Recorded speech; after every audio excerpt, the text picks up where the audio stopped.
Bonjour, alors on va faire un exercice aujourd'hui sur les espaces euclidiens et donc notamment ici donc on va parler donc de l'orthogonale. Voilà l'énoncé de l'exercice. R4 est muni de sa structure euclidienne canonique. On considère les sous-espaces F et G de R4 définis par le premier, donc F, c'est les quadruplés x, y, z, t qui appartiennent à R4 qui vérifie donc cette équation et celle-là.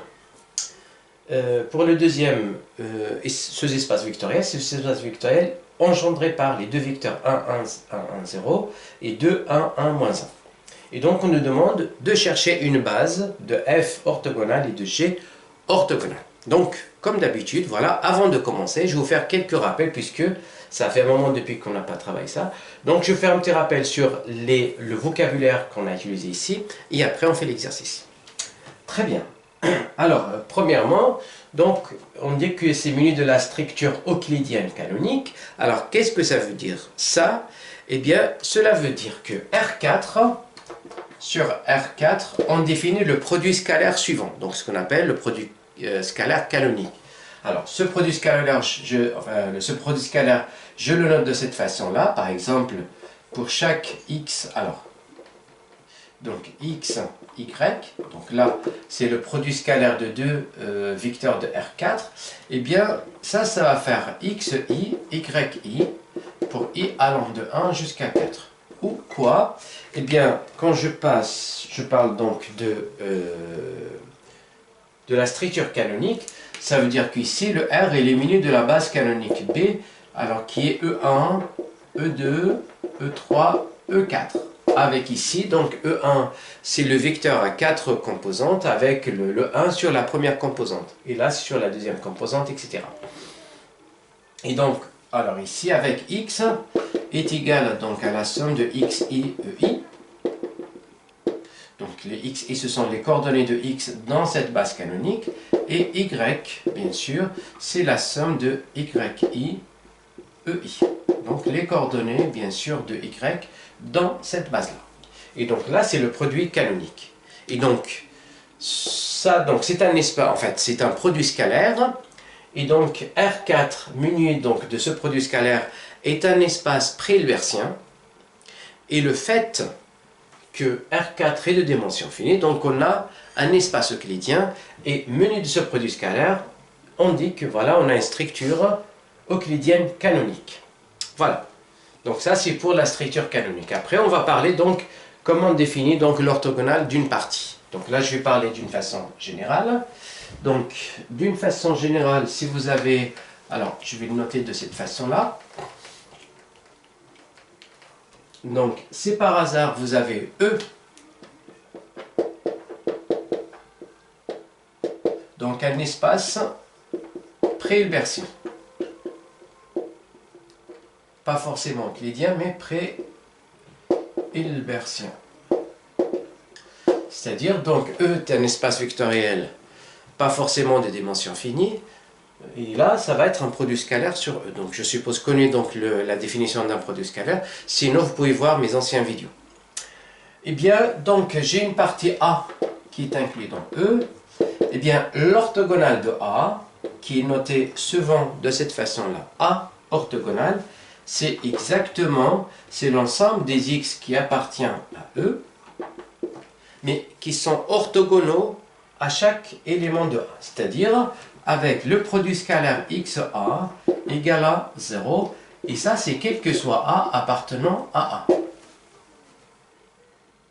Voilà. Et donc, bon, peut-être, je suppose connu donc de la définition de deux vecteurs orthogonaux. Donc deux vecteurs sont orthogonaux, c'est seulement si leur produit scalaire est nul. Et donc A orthogonal, il est défini de cette façon-là. Voilà donc un petit peu ce qu'on a ici. Et maintenant, on peut commencer, on peut aborder directement l'exercice s'il y a quelque chose, donc on verra au fur et à mesure. Allez, on y va. Donc, on demande ici, qu'est-ce qu'on demande?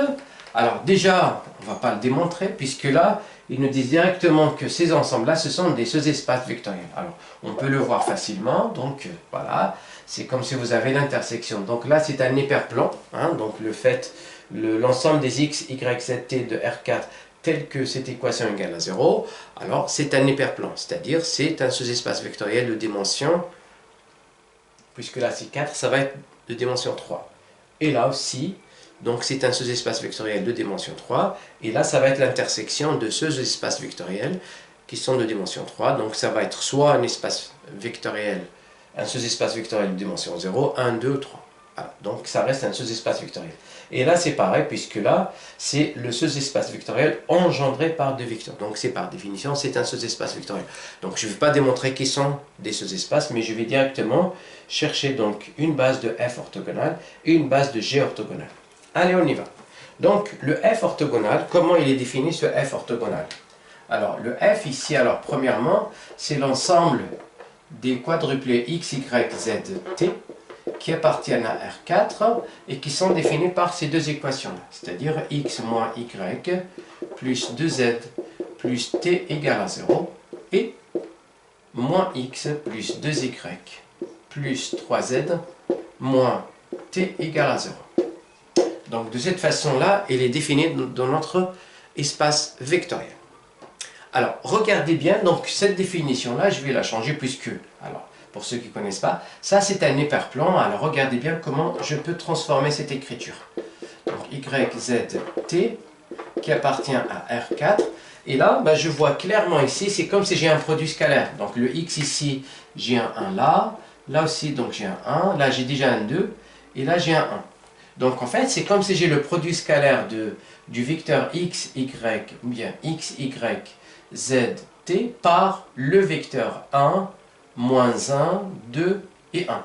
Donc là, alors exactement, donc tel que, eh bien, je peux mettre x, y, z, t, donc le produit scalaire, avec ici donc 1, moins 1, 2 et 1. Donc il faut que ce produit scalaire égale à 0. Et la même chose ici, regardez bien là. Donc c'est comme si j'ai un moins 1 fois x, j'ai un 2 fois y, et j'ai un 3 fois z, et j'ai un moins 1 fois t. Et donc pareil ici, il faut aussi que le produit scalaire de x, y, z, t, produit scalaire 1, moins 1, 2, 1, pardon, donc moins 1 ici, 2, puis après là c'est 3, et là c'est moins 1, égal à 0. En fait, ce qui veut dire ici, eh bien c'est la même chose aussi que c'est l'ensemble, alors ça pour ne pas écrire ça, donc je vais l'appeler grand X, grand X. Donc grand X qui appartient à R4, bien, ce vecteur-là, bon, je peux l'appeler, alors ce vecteur-là, je vais l'appeler V1, donc celui-là, et celui-là, je vais l'appeler V2. Et bien, donc c'est comme si vous avez X appartient à R4, tel que X scalaire V1 égale à 0, et X scalaire V2 égale à 0. Et ça, autrement dit, eh bien, ce sont, alors c'est comme, et ici, donc c'est une intersection, eh bien, donc c'est les x qui appartient à R4 avec x V1 égale à 0, intersection avec le x appartient à R4 avec x V2 en produit scalaire égale à 0. Donc je sépare ici. Et donc là, par définition, c'est quoi? Ben, c'est tout simplement, c'est V1 orthogonal. Donc ce sont les vecteurs qui sont orthogonaux avec V1. Donc c'est V1 orthogonal. Et là, c'est la même chose, intersection avec V2 orthogonal.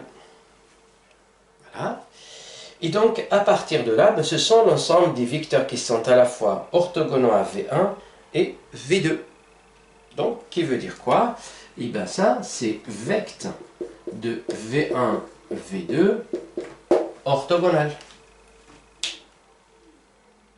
Et donc, V1, V2, c'est une partie génératrice de, de cette partie-là. Eh bien, regardez bien maintenant, ben, je vais passer directement, alors, qu'est-ce que j'obtiens ici? Alors, je vais effacer par là.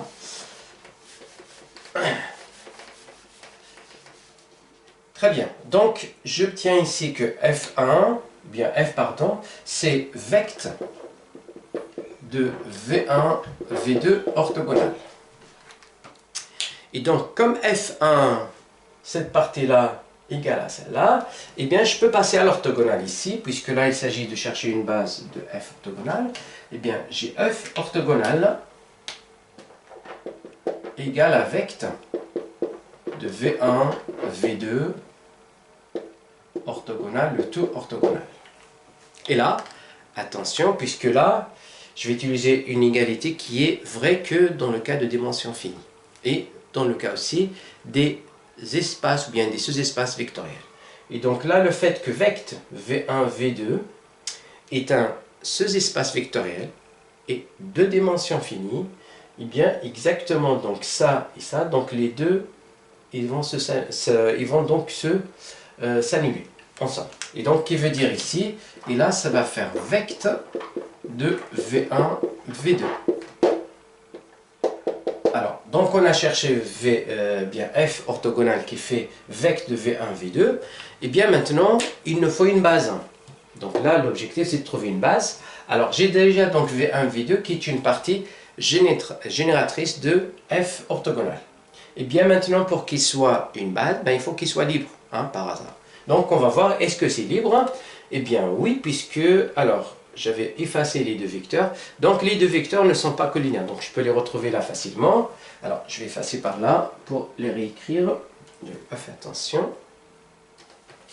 Eh bien, alors, regardez bien exactement ici. Alors, on avait dit que V1,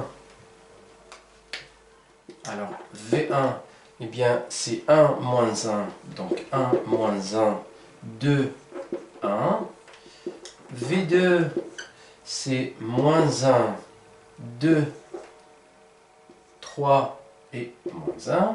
Eh bien, on voit clairement que les deux vecteurs ici ne sont pas collinaires. Par exemple, le 1 pour aller à moins 1, on a multiplié par moins 1. Et bien, quand je multiplie par moins 1, ça ne fait pas 2, ça fait 1. Donc, il veut dire que les deux vecteurs V1 et V2 ne sont pas collinaires. Ils ne sont pas collinaires, ça veut dire qu'ils sont libres. Voilà, donc ils ne sont pas liés, donc ils sont libres. Et bien, puisque ces deux vecteurs-là, ils sont libres et en même temps, c'est une partie génératrice, donc c'est une base. Alors là, je peux dire que V1, V2 est une base de F orthogonale. Donc voilà pour la première partie. Hein? Donc on a trouvé une base de F orthogonale. Alors maintenant, je vais passer pour trouver une base de G orthogonale. Allez, on y va. Donc je vais effacer par là. Alors, je cherche F orthogonal, pardon, G orthogonal. Alors, G ici, il est défini alors, de la façon suivante. Donc, G est égal. Alors, vecteur, alors, pour faciliter un petit peu là encore, je vais appeler ça U1 et ce vecteur-là U2. Donc, c'est vect de U1, U2. Eh bien, je vais parler donc de G orthogonal. Alors, G orthogonal, par définition, donc ça va être les vecteurs de x. Alors, le x, donc à savoir x, ça va être transposé donc du vecteur x, y, z, t, hein, qui appartient à R4.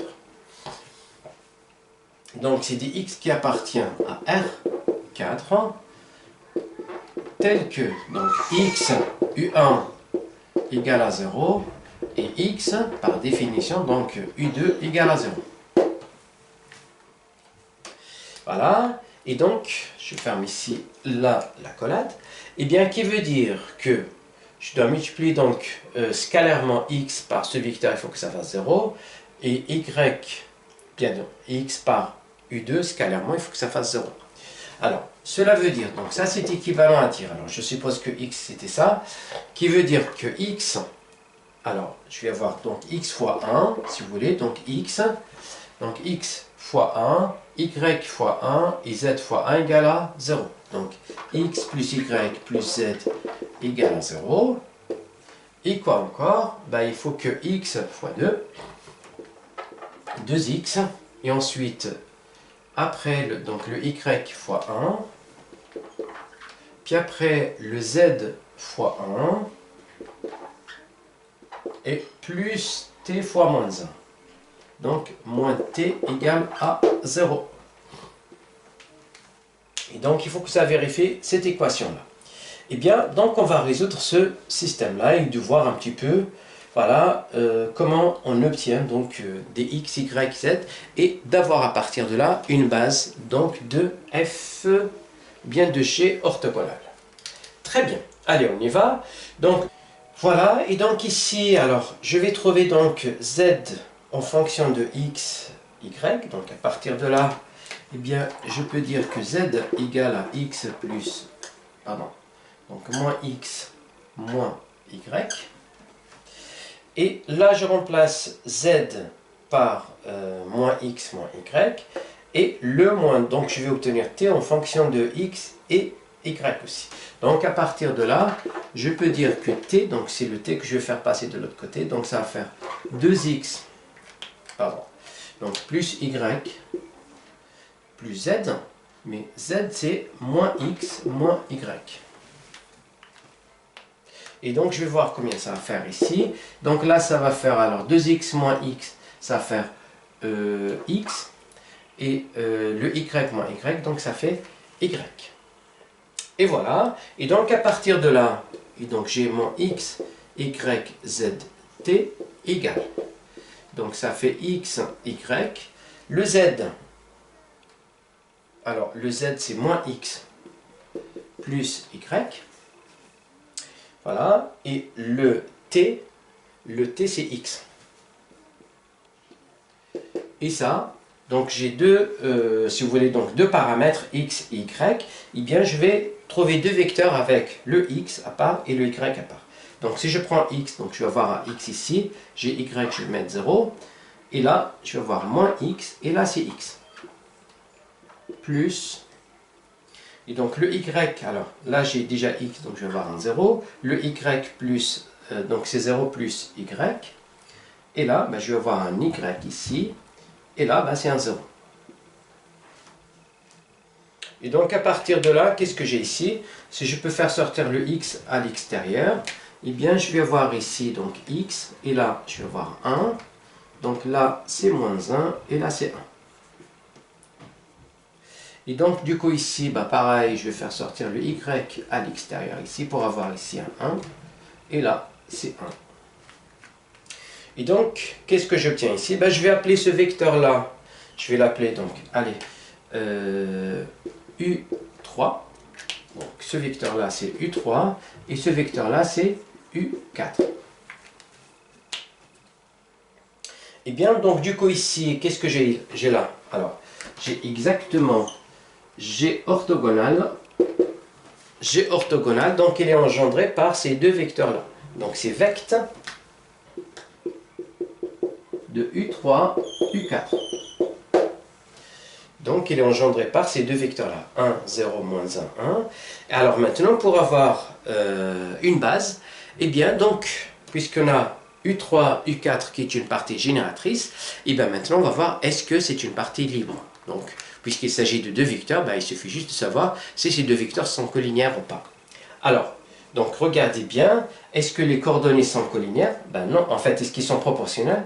Non, puisque c'est par hasard, les deux vecteurs étaient collinaires. Donc, eh bien, de moins 1 par exemple pour aller à 1, ou de 1 pour aller à moins 1, on a multiplié par moins 1. Donc, je multiplie par moins 1, ça fait moins 1 ici. Mais par contre, le 1 multiplié par moins 1, ça fait 0. Alors que normalement, ça devrait faire moins 1 comme ici. Donc, ce qui fait, les deux vecteurs ne sont pas collinaires. Ça veut dire, ces deux vecteurs-là, ils sont libres. Bah, s'ils sont libres et en même temps générateurs, donc une partie génératrice, eh bien c'est une base. Donc alors, ici, bah, je peux dire facilement que U3, U4 est une base de de G orthogonal.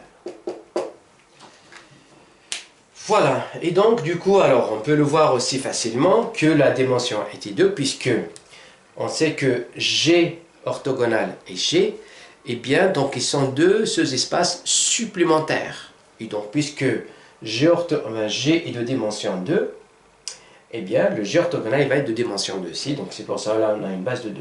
Et pareil là aussi. Donc là, bon, on ne savait pas exactement, puisqu'on ne connaît pas exactement la dimension de cet espace-là. Et bien voilà, donc j'arrive à la fin. Si vous avez des questions, comme d'habitude, n'hésitez pas à m'en faire part. Sinon, je vous souhaite une agréable journée. Merci.